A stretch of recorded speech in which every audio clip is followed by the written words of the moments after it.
Frazee, and this is a tutorial on how to load a tool library into Fusion. At the date of this recording, it is the 2026 Rev 1, but this should apply to any revision. So in your assignment, you would download a file with a .tools extension on it.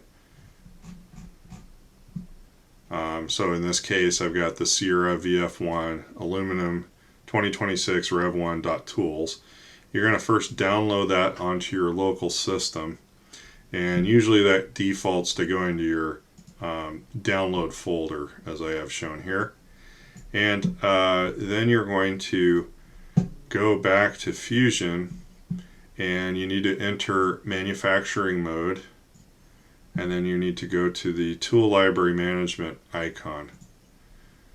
Okay, and I recommend you use the cloud. If you do not have cloud enabled, you need to go into your preferences and enable that.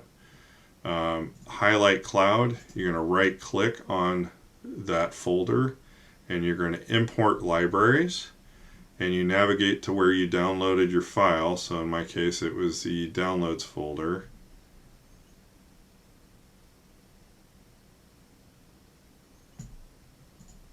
Select your file and hit OK. And so it should show up here. You notice I have another revision library. You might want to get rid of the old ones. But if you have programs that are referencing those, it's going to break the links on those. So if you've already programmed something and you want to change revisions, you're going to have to go into each segment and just reselect the tool. In most cases, the feeds and speeds will update, but I believe all the rest of the parameters will be the same. Okay, so we're going to hit OK, we're going to hit close, and that's it for that.